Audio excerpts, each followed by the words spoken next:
I never thought life would turn out this way. Me, a woman in her mid-40s, standing alone in a beautiful house, feeling like a ghost in my own story.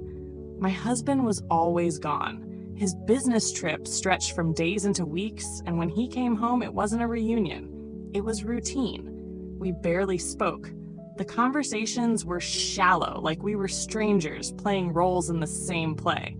The man I married had become someone I barely recognized, and I wondered if he even noticed me anymore. Intimacy? That was a distant memory, something we used to share in another lifetime. Now I cooked, cleaned, smiled at the neighbors, and wore the mask of a content wife. But inside, I was fading. Not all at once, but slowly, like a photograph left too long in the sun. I had convinced myself this was normal, that this was marriage, that being unseen was just part of growing older. But deep down, a quiet voice kept asking, when did I stop mattering? And worse, did he even notice that I had? A week after my husband left for another long trip, Julian returned home for spring break. He was 22 now, taller, broader, more composed than I remembered. There was a calm confidence in the way he moved, in the way he carried himself. I had raised him since he was in middle school, always treating him with care, always keeping a respectful distance. Our bond had been quiet, proper, safe, but something had changed. It wasn't anything he said, at least not at first. It was the way his eyes held mine a moment longer, how his presence suddenly felt heavier, more aware. One morning in the kitchen, as sunlight poured through the windows, he smiled and said, "You look beautiful today."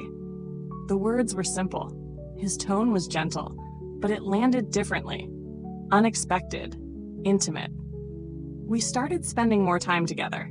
He offered to help with dinner, stayed in to watch old movies, lingered in rooms a little longer than before. I told myself it was just coincidence, that I was imagining the shift, but I felt it. Each glance, each brush of a hand, each breath between us. There was a current building beneath the surface, one I wasn't sure I had the strength or the will to resist. At first, I convinced myself it was harmless. Julian was just being kind, attentive, maybe a little more thoughtful than usual. But slowly, the air between us began to change. There was something in the way he looked at me, longer, deeper, as if he was searching for something he hadn't seen before. His compliments, once rare and polite, now felt personal, intentional. "That color suits you," he said one evening as I passed by in the hallway. "You always carry yourself with such grace."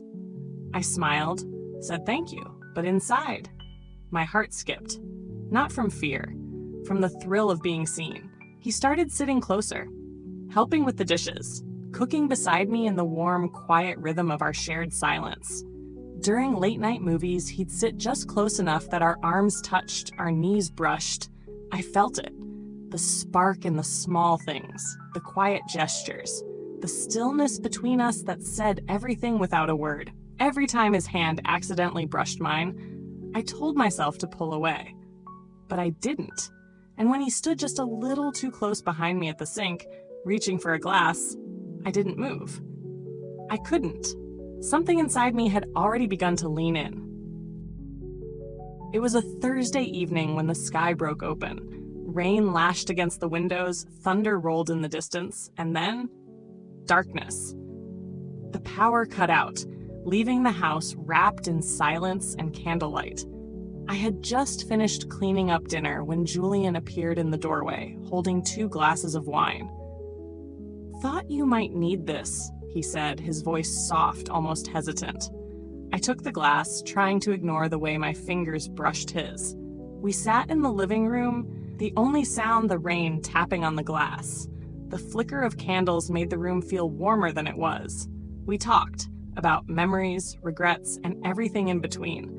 Then he looked at me, eyes steady. "You don't even realize how incredible you are, do you?" he said. I froze. "You deserve to be seen," he whispered, "to be wanted." Something inside me shattered.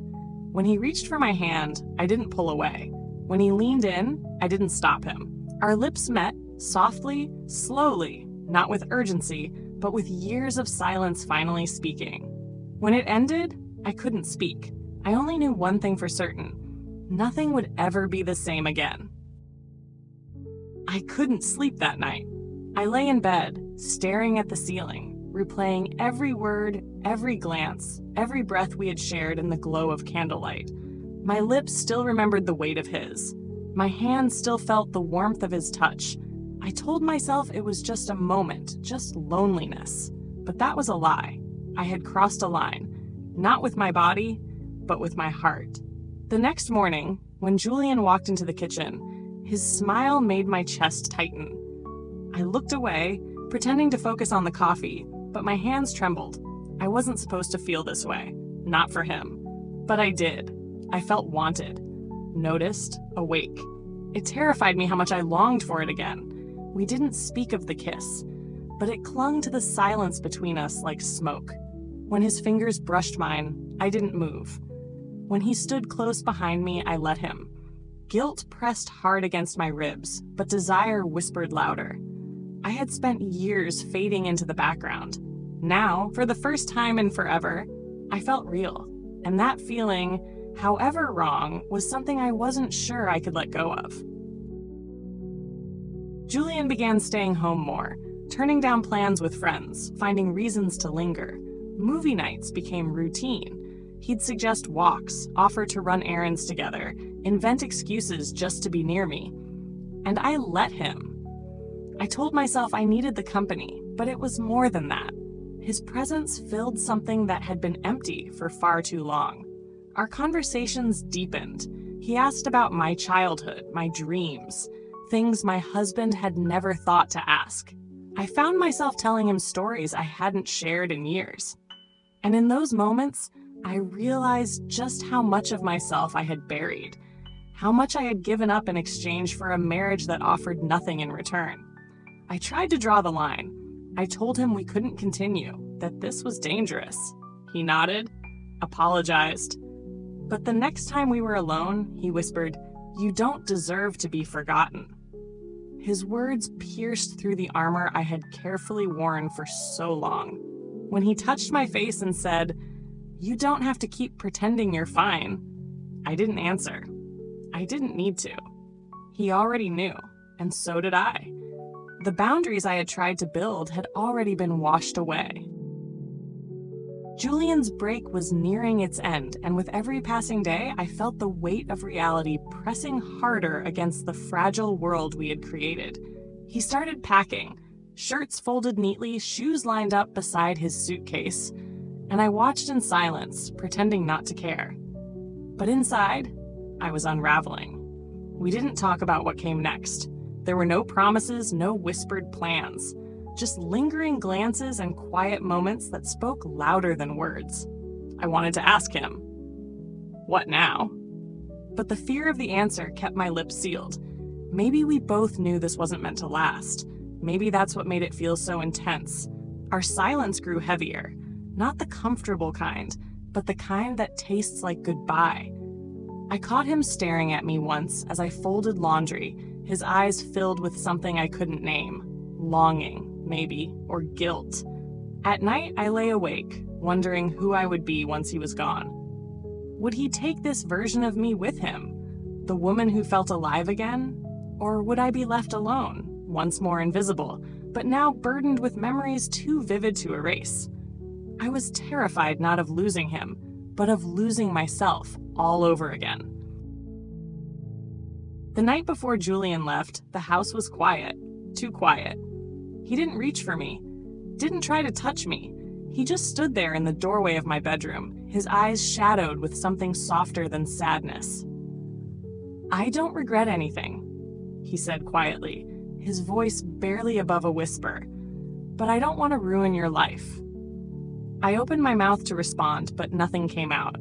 My throat tightened, and all I could do was nod. We didn't say goodbye, not really. There were no dramatic confessions, no final embraces. Just a look that lingered too long and said far too much. The next morning, I stood by the door as he rolled his suitcase out. He glanced back once, hesitated but said nothing. And then he was gone. Just like that. No promises, no future. Only silence. The house felt colder without him, not because he had filled it with warmth, but because he had filled it with something real. And now that it was gone, the emptiness felt unbearable. I didn't cry. I just stood there, surrounded by everything that had stayed the same, while knowing I would never be the same again. A few days later, my husband returned, like clockwork, suitcase in hand, stories from boardrooms tumbling from his mouth over dinner. He smiled, handed me souvenirs I didn't ask for, and spoke of contracts and client dinners as if nothing had changed. And in his world, nothing had. He didn't notice the way I avoided his eyes. He didn't see how my smile no longer reached my lips, how my laugh came a beat too late. He didn't ask why I kept turning away when he touched my hand. I had given myself to someone else, emotionally, physically, and it showed, though only to me. At first, I expected guilt to consume me, but instead it was sadness. A deep, aching sadness for the woman I had been. The woman who had waited, hoped, and slowly faded while her husband never noticed she was disappearing. The betrayal wasn't just in what I had done. It was in the realization that a man who wasn't even supposed to matter had seen me more clearly in a single week than my husband had in years. And now, sitting across from the man I once loved, all I could feel was the hollowness he'd left inside me long ago. Julian texted me once, just a few days after he left. 4 simple words: take care of yourself. I stared at the screen for what felt like hours, my thumb hovering over the reply button, but there was nothing left to say. No right way to say goodbye. So I deleted it. Not out of anger, but because I knew we couldn't go back. We couldn't continue. And yet, something in me had shifted permanently. I returned to the rhythm of my marriage, moving through the days like a ghost wrapped in skin. I listened to my husband's updates, nodded in the right places, smiled when expected, but inside I was someone else. Someone who had been seen, touched, wanted, even if only for a moment. That 1 week had awakened something I didn't know still existed inside me. A version of myself I hadn't met in years. I lived beside a man who believed everything was fine, who never once noticed the storm I carried in silence. But I had changed. And the punishment wasn't being caught. It was living each day with the truth, knowing what it felt like to be alive and choosing to fade again. I used to believe love was enough, that as long as we stayed married, shared a home, a routine, it meant something. But now I know, love without attention is just habit. A quiet, numbing rhythm that wears you down until you forget what it feels like to be seen. And attention, when it comes without commitment, that's not love either. It's temptation dressed as salvation. A flicker of warmth in a cold room. Julian gave me that warmth. Not promises. Not forever. Just a week where I felt alive, desired, human. But between those two truths, between a husband who never looked closely and a young man who looked too deeply, I lost something. A version of myself I'll never get back. I look in the mirror now and see a woman forever changed. Not ruined, not broken, but altered. Like a book missing its final chapter, unfinished yet heavy with meaning. And I wonder, will anyone ever truly read me again? Or will I remain a story half told, hidden behind polite smiles and quiet meals, haunted by a truth I'll never speak aloud? But life goes on, doesn't it? The world doesn't pause for broken hearts or quiet betrayals. Every morning I wake up beside a man who doesn't know he lost me long before Julian ever touched my hand. I go through the motions, wear the mask, play the role, but inside something lingers. A question, a memory, a feeling I can't unfeel. Maybe one day I'll find the courage to leave. Or maybe I won't. Maybe I'll stay here in this beautiful house, fading a little more each year. But sometimes, just sometimes, I wonder what would have happened if I had let myself choose me. What if that 1 week wasn't a mistake, but a mirror? And what if the real betrayal was ever believing I didn't deserve more? What would you have done if you were me?